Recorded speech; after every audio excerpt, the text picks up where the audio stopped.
And I think people are excited about this topic. Amy Sherald, who is being, there's an exhibition of her work at the SFMOMA, and Nick and I went together, had a great time talking about the art together. And Nick, you've done a lot of thinking about it, and you're going to kind of give us your take on these artworks that I think is kind of unique. So Nick, take it away. Okay, I'm going to share my screen here. So you can all see that now? Yes. Good. So Amy Sherald is a 52-year-old, 53-year-old Black artist. She currently lives in Baltimore. She grew up in, I think it was North Carolina, but I should know that. I'll have to check that. But what I want to say is that she has approached the business of making portraits from a very unusual angle. And I would like to share some of this with you, but I think you're going to have a lot of responses from seeing this work. And as a consequence, I want to invite you to make comments as we go. And Rodney is going to suggest some ideas too. Yep. So I'm going to be monitoring chat. Also, feel free to raise your hand. We love interaction. Okay, here we go. So the title I've given the program is Past, Present, and Future. And by the end of our presentation, I think you'll see why. And they're all at once. Here's a quote. They exist, she's referring to her paintings. They exist in the place of the past, the present, and the future. It's like something I sense with my spirit more than my mind. As we look at these pictures, I would like you to think about what they have in common. We're going to look at a few of them. And just call out, just unmute yourself and comment as we go. Seems like scenes from America's past. The 1960s. Scenes from America's past, indeed. The 60s. Now the 50s. Wasn't that in Life magazine, this one? I think so. This is a very well-known photograph. And I get the shivers whenever I look at this. I mean, just imagine these people. This was the days before OSHA was really regulating that's right. Workplace safety. Very famous photo. The 40s. Who knows? Can somebody tell me what was going on here in this photo? The Venus of War. Is it VJ Day? It's the final victory of World War II, correct? Right. Victory, VE Day, victory over everyone. So that would be the Allies and the Axis powers in Europe and Japan as well. There's a sculpture in Florida, Key West, at the museum of that photo. Oh, really? Yeah. Freestanding. The figures are freestanding like that? Yes. Ah.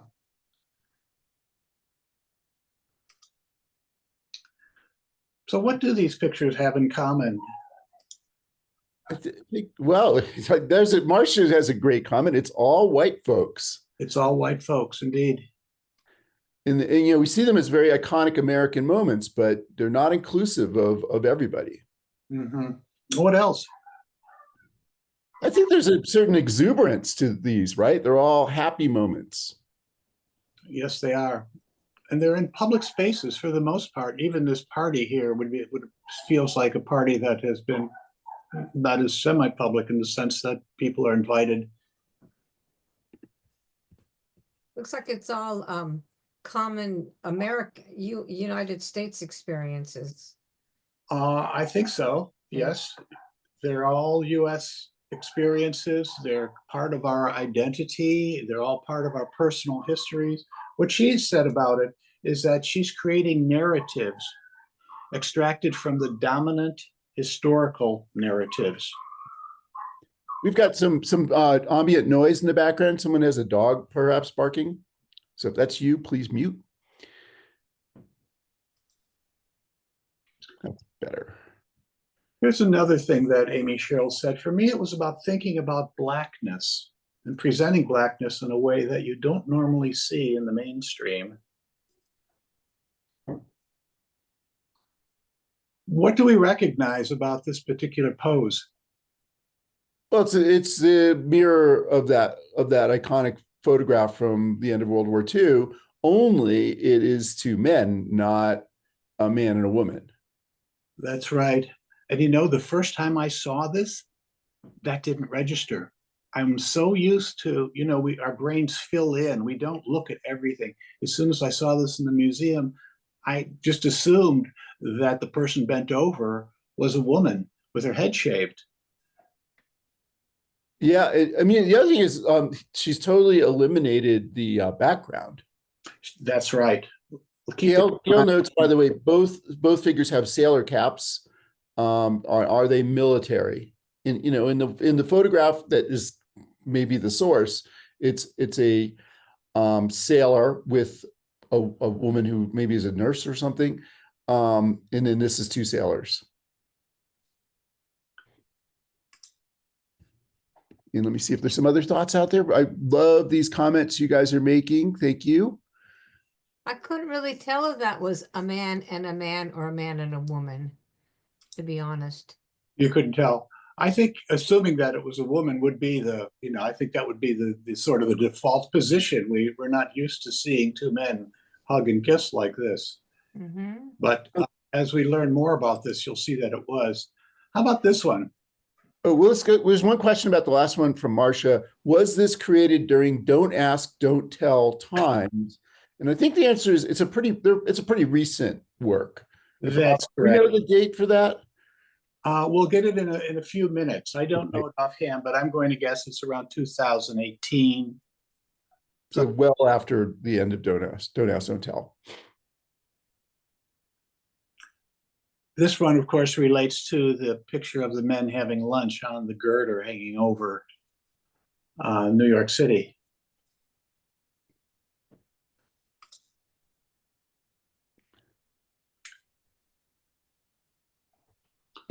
By the way, Nick, you made these connections to these photographs.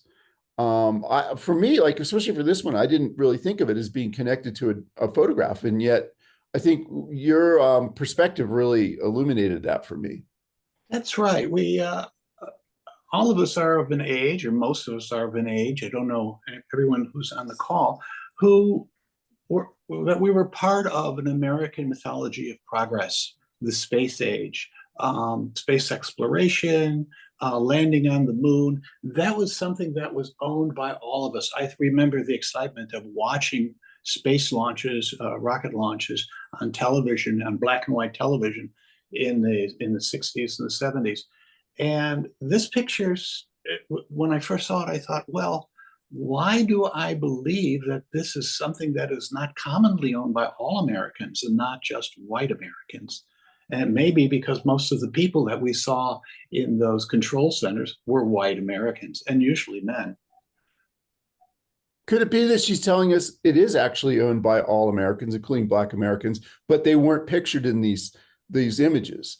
So like reminding us, Black Americans have been part of the American story from the very, very beginning. And it was only this racist past in which we erased them from these images. That's right. It was omission as much as commission. I think it was just a matter of not looking, not attending. In some cases, it was commission too. We've got a comment on this last one with the rocket from Gail. She first says, I love the colors. I think maybe she's referring to all these things. And then she says, two women, not father and son after the space race. So this could be another, gay couple, like the other couple we saw. Mm-hmm. I don't know if everyone reads it that way. Could it be a mother and a daughter? Could be a mother and a daughter. Yeah. How do we know that it's a girl? We don't. My big belief when I talk about art is if you perceive it in a certain way, that's valid, whether the artist says that's what they intended or not. That's how I feel. I don't know, Nick, do you agree with that? Yeah, I think the artist gives us prompts one way or the other, and we want to be sensitive to that. It perhaps, let's assume she could make it explicit, whether this was a man or a woman. on the left, and she chooses not to. That is also a message. That is also something that is built into the work for us to think about. I think this is a young woman, and the reason I say that is because the width of her hips and the narrowness of her shoulders. But I could be wrong. Gail's thinking that what we're seeing the person on the left wearing is a jeans skirt. So they're both wearing dresses.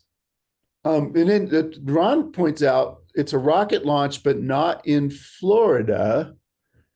Really interesting observation, Ron. I mean, because at first I think, well, what do you see that makes you say that? And then I noticed there was like a mountain in the background. Is that, Ron, is that what prompts you to think this is not in California or not in Florida? Maybe it's SpaceX. It says yes. Yes. And she says about this painting in an interview that I read made a few years ago that she painted the figures, but she did not know at that time what the background would be. She felt like she couldn't leave it just blank because there was so much space. In comparison to some of the paintings we'll see later, there's a great deal of space around here, and she felt she couldn't just leave it without any kind of background. So then what prompted her to paint a rocket launch, not in Florida, as Ron pointed out? I don't know, but let's continue because she's going to give some clues about how she chooses her backgrounds.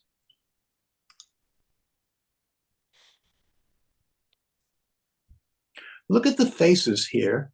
The face of the girl on the left is very reminiscent of another face we're going to see soon. But faces are very important, and also the way they look at you. A very kind of direct. The piercing. Oh, someone said something. Can you repeat that, please? No, I said the piercing of the eyes. Uh-huh. Right. The eyes drill right into you. In a lot of that image is almost a photorealistic image, but the human figures, I don't read it that way, but the sand is so exquisitely done. And then that umbrella in the basket, it just looks like it could be out of a photograph. It's so beautifully painted, isn't it? In the clouds too. Mm-hmm. I love her use of color. Wow, says Gail. Yeah. I think about being invited to a party, and she may not have intended this, but there's a sense here of all dressed up and ready to go, all dressed up and nowhere to go. Was this person invited to the party? What is the party? He's certainly dressed very nicely. Let me say a few words about process here. She says that photography is the beginning of the painting. It's how I begin to search for what I want in the work. So we see a camera in the lower right, we see that same image. So she has it on a laptop in her studio working. We're going to see a wider shot now. She says, I let the models feel their way through what's happening. So she's guiding the posture. She has looked at the picture and she is guiding them on how to stand.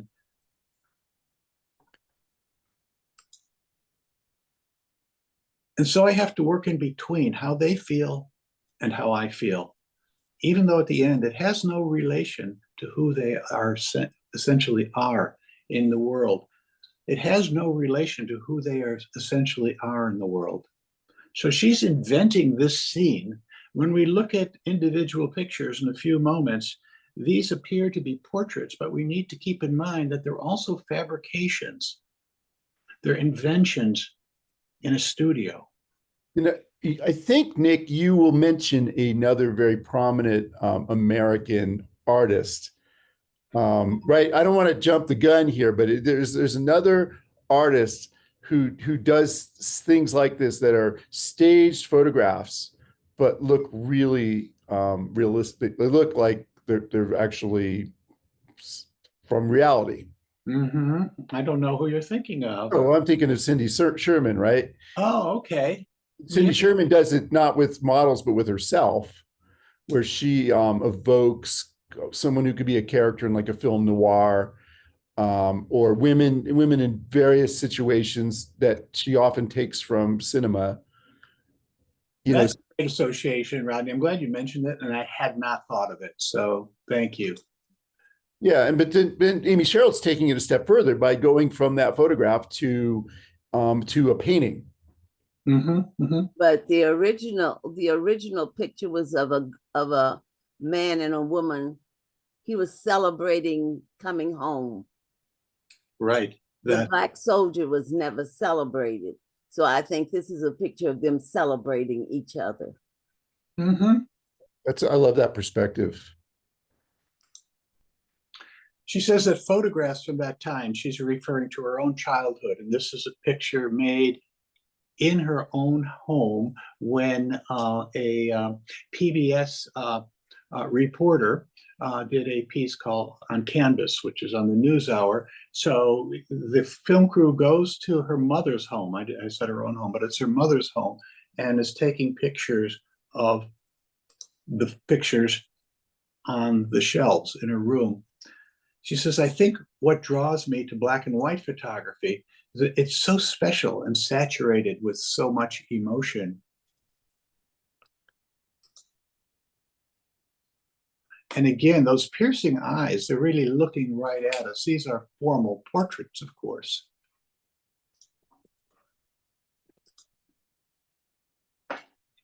I have put together 3 or 4 photographs here in a row, and I would like you, as we go through, to just respond to the gaze with any sense about what they may be communicating. I could go back and forth through this too. We're getting so many great comments in chat. So, and I apologize if we're not engaging all the questions, all the thoughts have been put in chat, but maybe we'll go back to some of them. But let's go ahead and show your images. Are you sharing your am I sharing right now?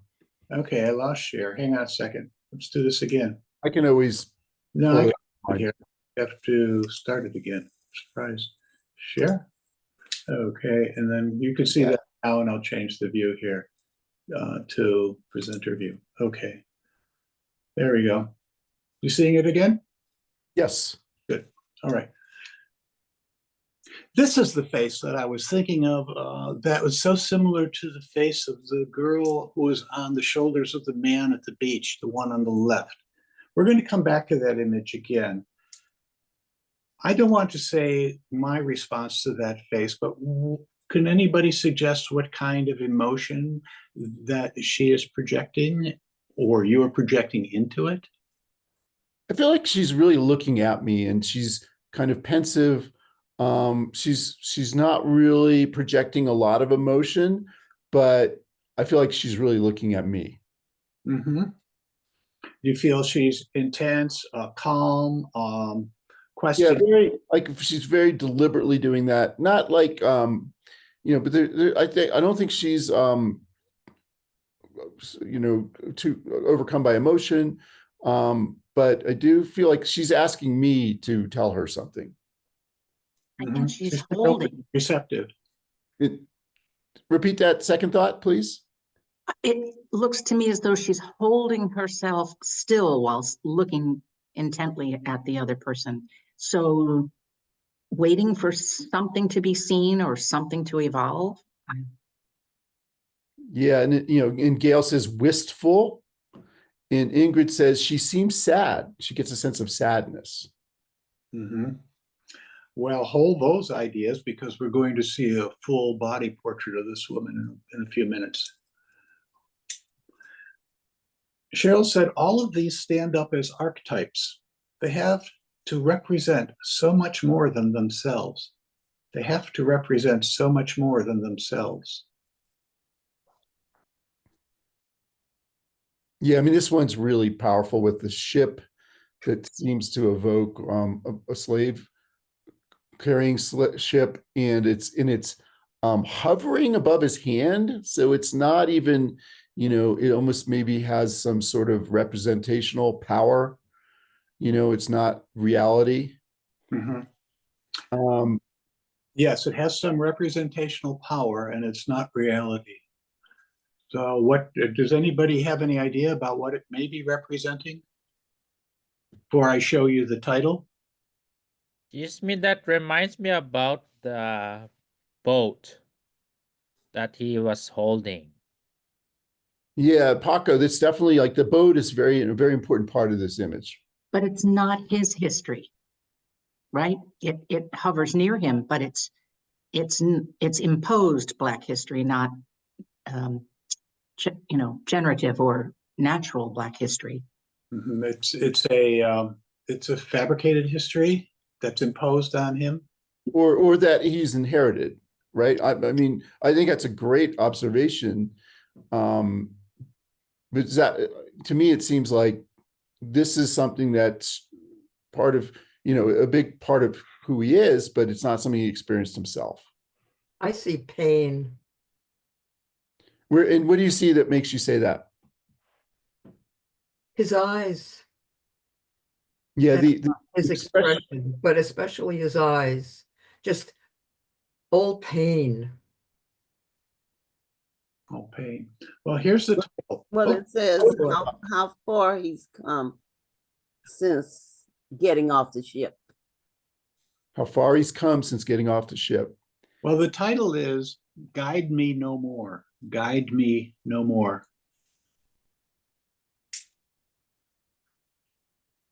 To me, that title says, I'm independent.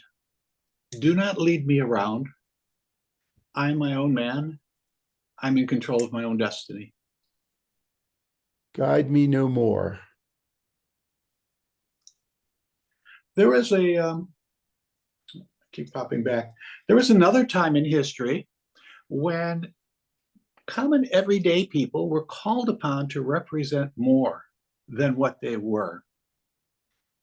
And that was church paintings, religious paintings of the 13th and 14th century.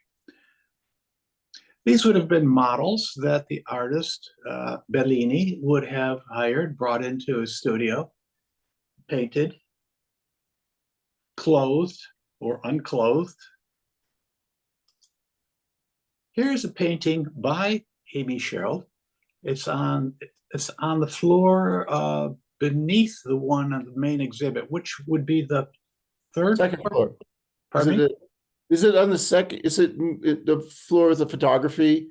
Yes, it would be on the second. Yeah. But look at the similarity here.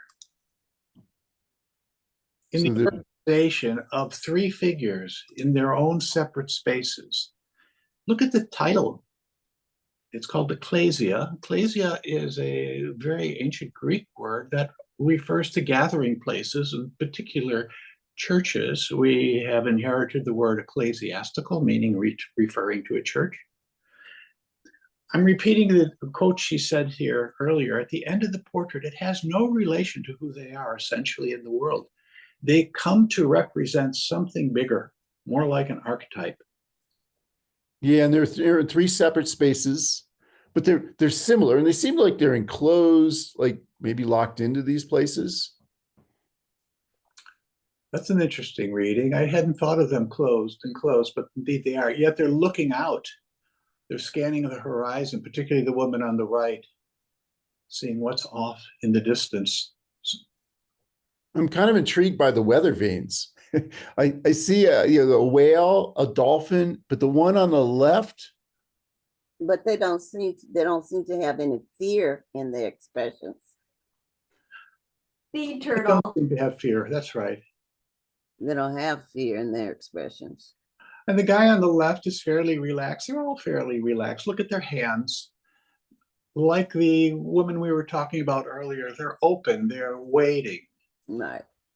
But they're also isolated in their own separate spaces.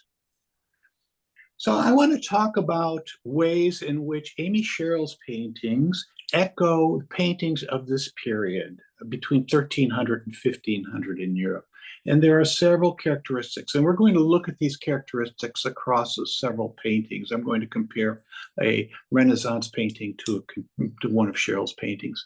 So here are three areas which are intrinsic part of the painting themselves, and a fourth, which is about the purpose of making paintings like this. The three areas are the figures are separated from the backgrounds. There's almost always a very frontal pose. And there are attributes. What are attributes? Attributes are props or objects that symbolize and identify some saint related to a story in the Bible, in the New Testament, say. Those are attributes, they're objects, and people of the time would have recognized that the keys that this man is holding means that the man is Saint Peter. He is holding the keys to heaven, and so on. And the last quality doesn't have to do with the painting itself, but the purpose for which the paintings are being commissioned. So here's a replica of a painting from the 13th or 14th century and a painting from the 13th century.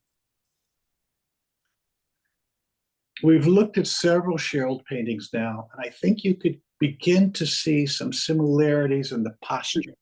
Can we go back to the triptych? Yeah. Ingrid made a comment. The person on the left may represent the past, the middle person, the present, and the last, the future. That's what a great observation. I mean, especially with the woman on the right kind of gazing out. So I think it's beautiful. She's saying the one on the left represents the past. Yeah. Mm-hmm. And of course, the title of your presentation is past, present, and future. Certainly, yeah. Do you want to expand on that? And any things that made you come to that conclusion? I may have done a good job of summarizing, at least what I see, and maybe you see it similarly. But yeah, that's really a nice. I see the expression on the guy's face. He's looking a little bit up and to the right. He's looking into space. He's remembering the slave past. And the woman on the right, that's pretty easy to see that she looks into the future.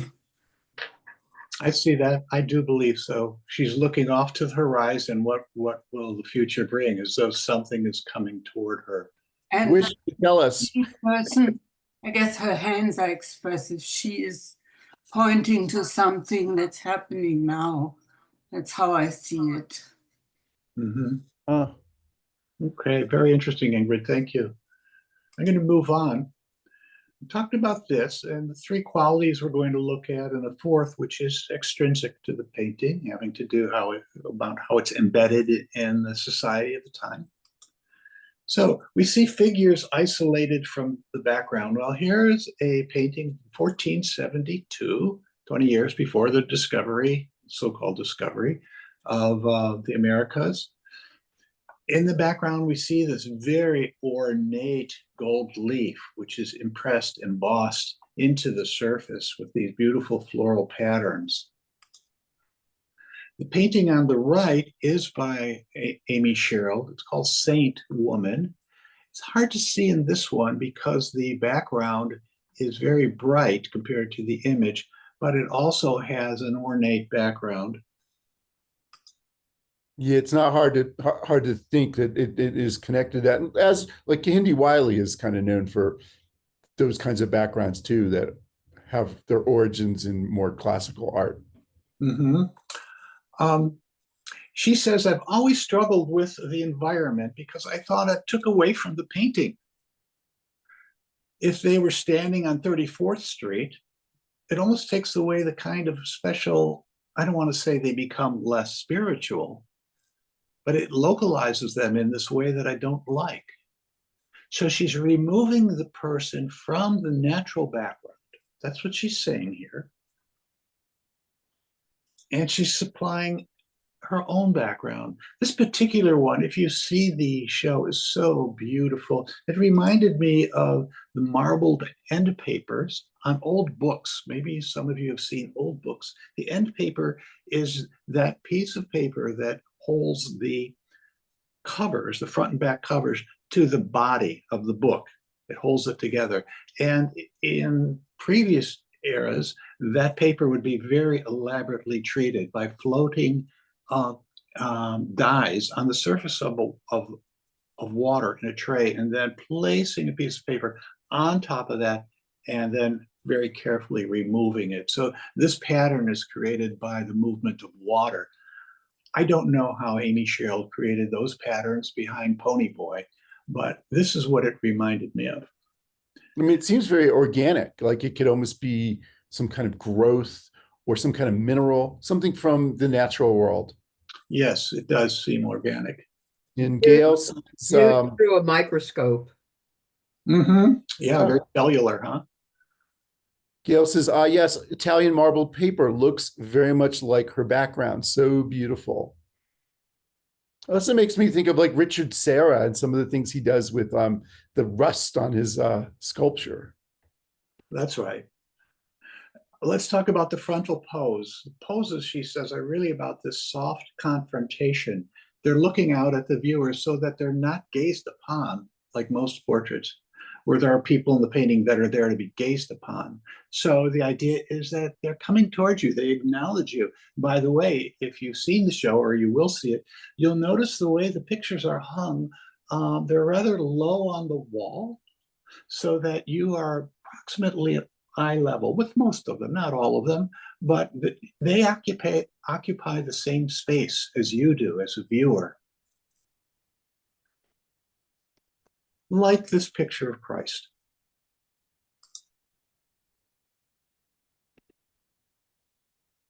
She's very much in your face. She's right there, nothing to hide.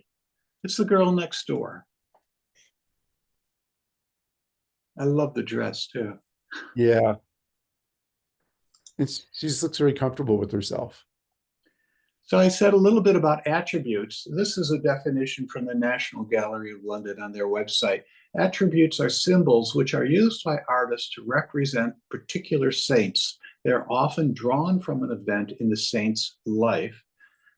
So this is a painting by Francesco della Cosa, 1473. It's quite well known because it has this kind of surrealist quality that she's holding her own eyes out on a stalk that looks like a plant, actually. The story behind it is that she was approached by men and she refused their approaches. You know, they wanted to seduce her. She refused that. And either they gouged her eyes out or she gouged out her own eyes to be unable to see any temptations and to make herself less attractive. So that's an attribute. Here's an attribute. The title is It Made Sense, mostly in her mind. But when we look at the rest of the photographs, pay close attention to the props that Sherald put in the hands or around the neck of her subjects or on the head. You know, she's arranging these very carefully. I don't know what this means. It looks like a rider's cap. She looks like she's wearing something that a horse rider would wear, big bow, and the make-believe, the toy horse. And the title, it makes sense. It made sense mostly in her mind. To me, it speaks about dreams and aspirations that you will, in this case, perhaps develop great skill to control a large animal or some part of nature. That's just an interpretation, but please add your own ideas. I mean, to me, it's a very playful image. I mean, I feel like it makes this woman intriguing to me. I want to know, like, you think she'd be a really fun person to talk to at a party. We've got some nice comments in chat. Ingrid says her figures are slightly bigger than life size, which creates an intensity and closeness to the viewer. And Marsha says she includes a shadow on the trousers, but there's no suggestion of an environment around her. Yeah, that's an interesting choice that she's made. A great observation, Marsha. Jockey's colors, says Gail. Purple alludes to royalty. That's interesting. And someone was going to make a comment. Go ahead. Is the background the same as the previous photo, except this is monochrome and the other one was multicolored? Let's see, the previous one by Sherald. This one, you mean? Yes, that one. It's not the same. Every background is meticulously painted. The colors are closely coordinated. You could see the blue and the rose color in his clothing echoed in the background. There's a subtle green in the background, and that's accented by the kerchief in his pocket. I think these colors are closely coordinated, and the background has a similar treatment, but it's clearly painted to coordinate with this picture. Yeah, I was just saying this was multicolored, but the last photo, other one is monochrome. It's blue. Yeah, it is. It is monochrome, as was the Saint. Here's flat. Sometimes she uses flat. Sometimes she uses that very interesting kind of organic background. Gail makes an interesting observation that the riding breeches have suede inner leg patches to help you stick to the horse, or in this case, the unicorn. And Gail may have experience riding unicorns, so she knows about this stuff. Thank you. That's better than shadows. Yeah, I think you're right. That's what they are. They're suede patches, so she doesn't slide off the saddle. Unicorn, it's hard to stay on a unicorn. Well, especially when its body is so thin. Yes. Okay, we're going to move on. Social purpose. This is perhaps the most interesting part of it for me, and this is what I picked up on when I saw it the first time, that these paintings that she's making have a more activist kind of stance. Sherald wants to make some statements about the moral sentiments and values of the people that she is painting. So this is a painting of Mary Magdalene. She's holding a jar of ointment. So you often see Mary Magdalene with jars of ointment. That is the attribute. In the New Testament, we're told that she led an immoral life.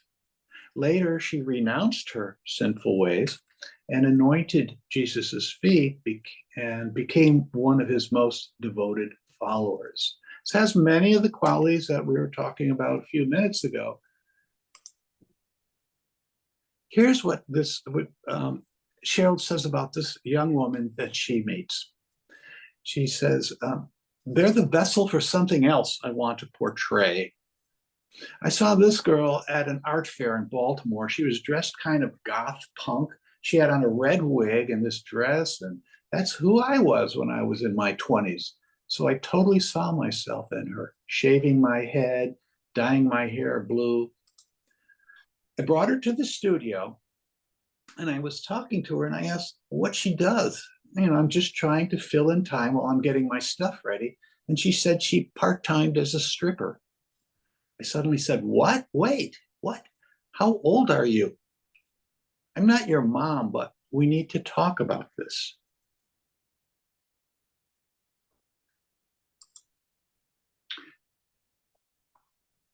This is another painting with a very strong moral foundation. She's making a statement. So this painting of Breonna Taylor was commissioned by Vogue magazine.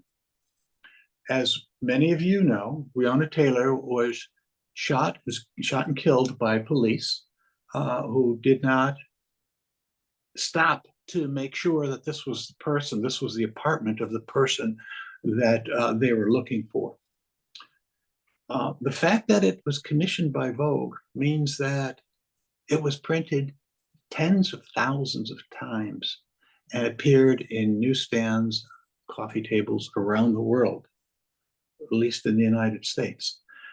And I think when you think about that, the impact of this figure and that story on the public, she certainly understood that. Vogue editors certainly understood that. There is a social purpose at work here. And I think it's very similar to what these painters of the 13th, 14th Renaissance were trying to do in focusing certain moral values, elevating virtues, and so forth. She said, oh, I lost it again. Keep popping back. I felt like it should live out in the world. The painting should live out in the world. So in a sense, it's, you know, we're looking at art designed for art galleries. But in another sense, we're looking at art designed to be considered and regarded within this moral landscape. We got a question from Marcia. What is the purpose of the exposed legs in that dress? Mm-hmm. Well, what do others think about that? I mean, to me, it's just, it really makes us confront who she was as a human being. And it's a very emotional experience to be standing in front of that painting. You know, you really have to think about who this person, who Breonna Taylor was, and who it was that we lost. And this like senseless violence. It just, when she was in her own apartment, you know, you would think she wouldn't have to worry about that kind of violence. I don't know, the exposed legs, it's just maybe how the dress moves. And also well, it shows her youth and how she would dress at the time. How she probably would have been dressing at the time had she lived. I think so. I think so. I think the wedding band, or the engagement ring, I should say, she was engaged to be married. She would have been married soon. And her exposed leg gives a kind of a sensuality to this figure. She's a young woman, and it fills her out as a person. She's a person with kind of normal,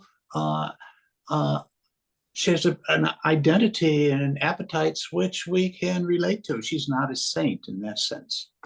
Interesting comment from Gail. If there wasn't a snippet of color that's different from the dress in background, it would be boring. It kind of makes the image pop. Seeing her. Yes. Mm-hmm. It's one of the few paintings also where we see a natural brown skin rather than the grisaille, the gray painting, that skin tones that we see in many of the other paintings. It looks very realistic. It looks very realistic. Joan says, underneath the dress, I am a human being just like you. Great. I think that's it. That's what I was trying to say. Look at the blue turquoise of her earring, echoing the blue of her dress. It's very beautifully coordinated. And all of these paintings are just exquisitely done. She technically, as a painter, she is so gifted. Yeah, indeed. This one you may have seen, Michelle Obama. Again, for me, she was commissioned by the Smithsonian Portrait Gallery. For an artist to be commissioned doesn't mean that she has to accept the commission, but I have to imagine that Cheryl was delighted because she can elevate virtues, integrity, the beauty, the authority, the sense of ownership of her own body, her own presence, her own identity that Michelle Obama projects, I think was very attractive to her. And this dress, of course, is a knockout dress. It's really the eyes, like I'm drawn immediately to her eyes in this image. And what is that look on her face? You know, it's an intense look. I think there's some anger in that look. You know, I mean, and I would imagine Michelle Obama has a lot to, you know, I think she's had a pretty rough ride through all these times. So I find that a really interesting expression on her face. And, you know, during her husband's presidency, she was asked to stop wearing sleeveless clothing, right? And then she has these powerful, beautiful shoulders. And so Amy Sherald made sure to memorialize her with those shoulders out. Yeah, it's a very proud picture, isn't it? Yeah, excuse me. Yes, it's proud, not defiant, but proud, and she knows who she is, and she recognizes her power. I think it's a lovely picture too. Is it an actual dress, or is this something that Amy Sherald created, like in her imagination? No, it's an actual dress. I could send you the name of the designer. There was an article I found in some magazine in which the dress was talked about. She chose it. Sherald probably modified it in some way for the purpose of the painting. Has a Mondrian kind of quality. Going to move on. We got about 13 minutes. We saw this already, and it's the next one that has the title. Kind of misplaced that, but we talked about this. In case anybody missed the title, there it is. And for me, this really cinches the conversation we were having. He recognizes the past, and he says, that is past. I'm in control. I own my destiny.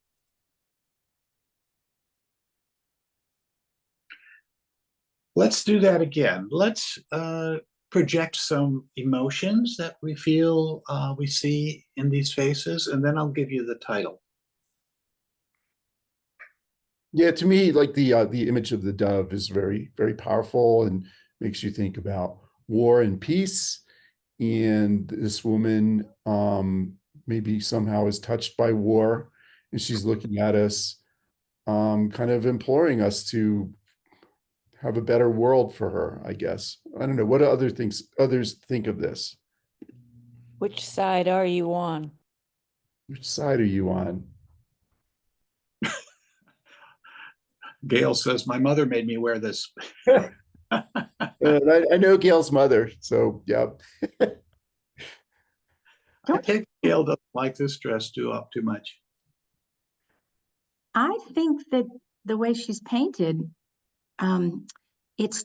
she's standing there allowing you to look at her and to take her in. Yeah. I will be seen, or I'm asking that you see me. I'm not sure. I don't have the right words, but to me, it's a passive on her part, but with a purpose. Mm-hmm. Maybe that can't be passive. I don't know. Mm-hmm. She's definitely comfortable in her own body, and I feel not passive. I feel she's receptive. She's ready to accept what comes down. The title is "Hope is the Thing with Feathers." That's the first line of an Emily Dickinson poem. And I love that idea. Hope is the thing that will take you away. Hope is something that you could fly. And it's kind of like you've got the red of the dress and the white of the dress, maybe representing war and peace. It's from 2011, so it's a time when we were very much enmeshed in the Middle Eastern, Afghanistan and Iraq. Mm-hmm. We have a comment from Ashley. She says there's a special area in SFMOMA that talks about the dresses in these paintings. Like maybe she found or had a dress made first and then did a painting around some of these clothes. So yeah, Ashley, you're kind of asking, do we know if this was an actual dress that was made and that she used, or does she just imagine this on this woman? Mm-hmm. I know that Sherald has both. She's bought off-the-shelf clothes. She's had clothes manufactured, and she's rummaged through used clothing stores to find things that interested her. Joan said the bird suggests the Holy Spirit, which is a wonderful interpretation, especially in the context of its title. And the red reflects blood, and she's saying with the dove, it's now time for peace. Oh, yes. Okay, let's move on. How about this one? It's a very powerful image. And I love the way he kind of evokes Western, country and Western culture. He's wearing the flag, and then maybe asking us, is being Black at odds with that or not? So it reminds me of we've had some wonderful Black country and Western musicians, but there was always, like in that world, a little bit of a difficulty with that. Mhm. What do others think?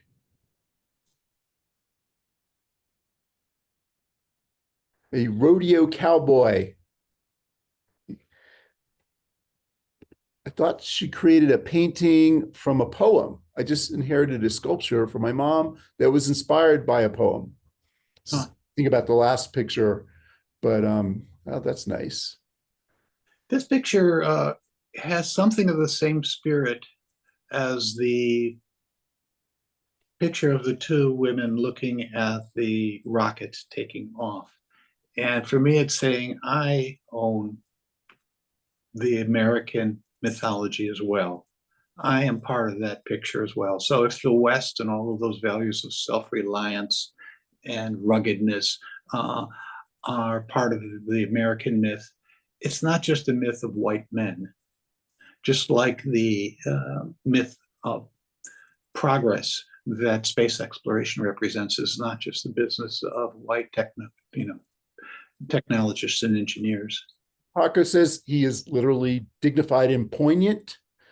John has posted a Spotify playlist, which I think I can't wait to check this out. I think it's going to be Black country and Western musicians. And if that's true, John, thank you so much for that.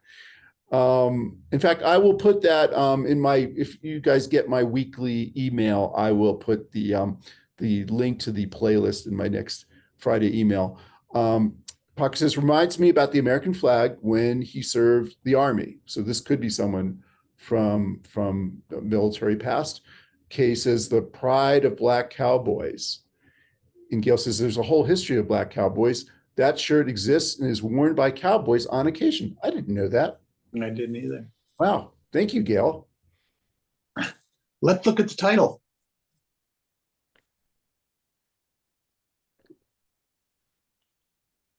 You want to read that, Nick? Sure. What's precious inside of him does not care to be known by the mind in ways that diminish its presence. All American.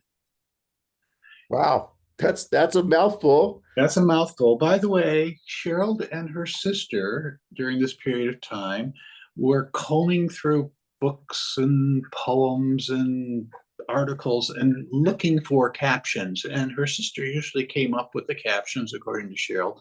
And she usually went along with them or didn't. But I don't know the origin of this one.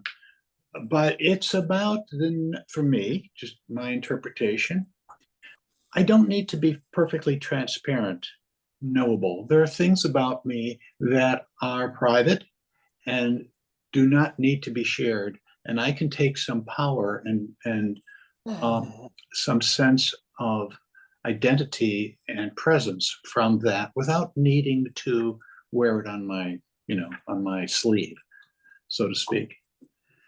That's what comes to mind for me. It's about privacy.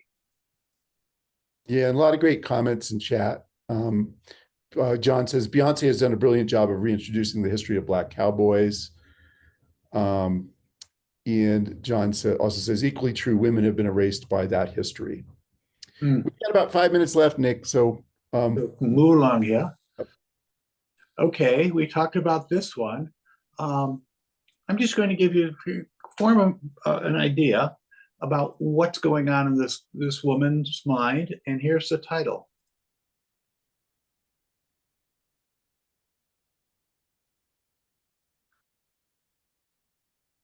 Freeing herself. This is especially poignant and lyrical in the context of the story Sherald tells about her. She's working in a strip club to make extra money, and Sherald says, wait a minute. It's about owning yourself, I think, about feeling that you don't need to be a victim.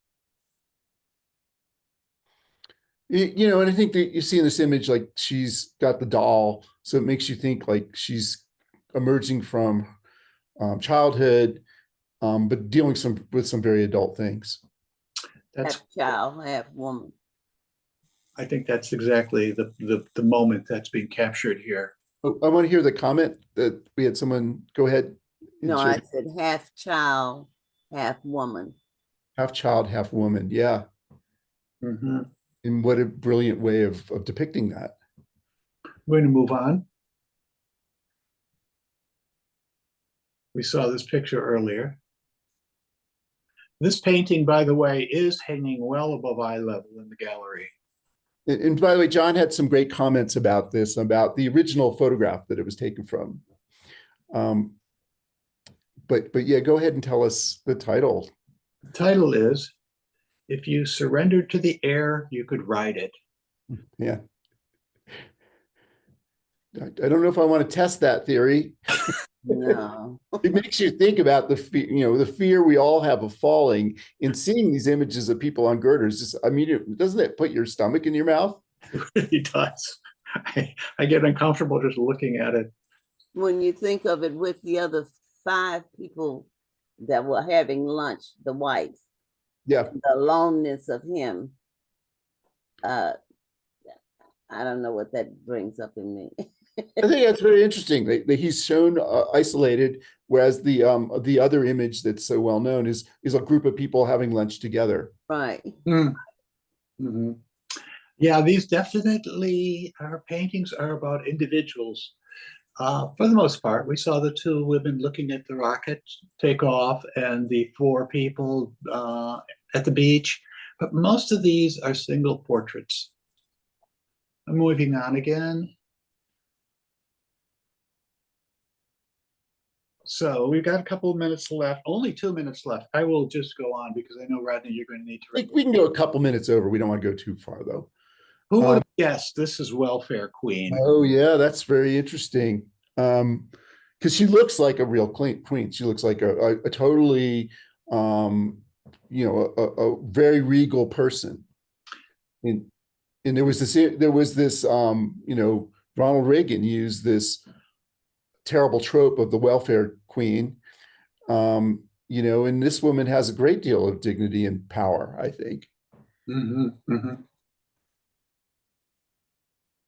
Other thoughts? Oh, I'll go back. Looks like her crown is a little bit uncentered, which I think. Uncentered, yeah. There's that, somebody mentioned the regal color of purple. Well, there we see it. And look at the background again, how rich and beautiful it is. This is the kind of picture that really throws me back into the Renaissance because of the posture, the frontal pose, and the very rich background, the very rich clothing. We have a comment from John. He says, "Not yet mentioned. How wonderful to see so many women and African-American women at the day I visited, I guess at the museum, and they all seem to have dressed to the nines for the occasion. I think the percent of women at the show was more than 75%. Wow, that is a great observation. Hadn't thought about that. Nikki wants us to remind everyone that this is at SFMOMA on the 4th floor, on display through, I believe, March 6th. So you still have almost 2 months to go see this thing. They do have an extra charge for visiting, and I hope that's not a problem for folks. If it is, get in touch with me. I'll see what I can do to help you out. But we really highly recommend that you see this. Yeah, they're very impressive. You can't get a sense of these paintings by looking at your 15-inch diagonal monitor screen. It's not the same. I think it might be March 9th actually instead of March 6th. Though it's the second Sunday of March, I believe. I'm going to move on.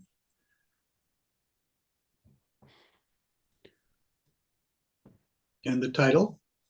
That reminds me about Technicolor with the camera, Rodney. Yeah. Technicolor with the camera. It's very cool seeing her with this camera, because she's looking at us with her camera. And of course, many people are going around the gallery with their cameras, right? So this is about insight, that this woman has insight. Isn't it great that the attribute that, whether Sherald considered this deliberately or not, the attribute of insight is a camera. In this portrait, it is. Oh, Leslie just entered now. Wow, rather Well, she may be for the next here for the next thing. So, and John says, highly recommended. Don't miss Agnes Martin's brilliant semi-permanent exhibit of her brilliant minimalist paintings. Yeah, I think that's pretty permanent, John. Also on the fourth floor, you're talking to a huge Agnes Martin fan. I always love going to that gallery. It's kind of the opposite part of the fourth floor, but yes, I could not agree with you more. I've chosen this statement to end the program. There is Amy Sherald working on the painting we've been talking about. What painting really did for me was give me power to create things that can allow other people to succeed. To me, that's the power of all of this, to create some change. And I am now going to stop sharing, and we're back here. Well, I think now is the time to say, Nick, thank you so much for what a great program. You put so much thought into this. I had a great time going. Thanks, Rodney and Nick, for this program. My pleasure. Paco likes it. So many great comments. Exceptional, and it's great that we had such a great turnout for this program. We are recording this. We will be posting this as we do on YouTube, and I will. I'll take some of the things out of chat and put them in my weekly email that will be going out on Friday. If you don't get that weekly email, please put your email address into chat right now, and I will add you to the list. Nikki. Hi. Oh, that was so much fun. Thank you. Thank you, Nick. I really want to get down there and see this exhibit. And it's perfect timing because, we're approaching, the Martin Luther King holiday. And it's always good to find a way to honor him. And if you bring somebody or a couple of people, that could be like your service project for the Martin Luther King celebration that we're all going to be engaged in. And then February, of course, is Black History Month. So that's another great way to explore and to celebrate it. Yeah. So thank you so much. Rodney, I looked on our new calendar. It's a new format, and I see we're going to be together again January 27th. So we can meet up here again. And I know a lot of our audience is also attend the Boomer Music, and Boomer will be on tonight with Shel Talmy. Who is Shel Talmy? I'm so sorry, I'm not familiar, but that's who. You can count on it being good because Richie always does a great job. Yeah, he does a great job. So that's on tonight at 6. And then other things. Oh, I was going to say, one of my favorite resources that I love in San Francisco is our San Francisco Public Library. And they currently are still showing the Maya Angelou exhibit there at the main library through February 16th. And they always have different exhibits there. And when you're there, you're also nearby the War Memorial Museum, which is about 2 blocks away. So much art in San Francisco, so much to do. And we really appreciate you, Rodney, bringing people like Nick here. It's amazing. I'm lucky to have some really, really great friends among my fellow guides, and Nick is one of them. And yeah, well, Nick will be back, I'm sure, and there'll be other guides coming on the future. I want to jump in with a thank you for all of the people who showed up today. We had as much as 33 participants at one time, maybe more, which is a really great turnout, and so many comments in chat. I really am gratified to see how many people responded to these images. Yep, great comments. I'm grateful for all of your artworks, Nick. Well, we all thank Amy Sherald, and That's right. So great, everyone. Be safe, and I'm still, the ice has been holding while I've been out here on it, and I will see you guys in 2 weeks on Art Viewing Adventures. So yeah, I'm back, Rodney, Nikki. All right, Paco. We always like having Paco in the room. Yes. I'm seeing the email addresses. I will be adding you missed guys. you for almost 4 weeks when I was gone. Yeah, you went to Japan. Philippines and Japan. Philippines and Japan. I saw you. I loved all your pictures. Yeah, thank you for sharing all that. Good. Yeah, wonderful. Hi, Paco. All right, Brenda. All right, we got to get off and make room for the next community living campaign event. So thanks, everyone. Thanks again, Nick. All right, bye.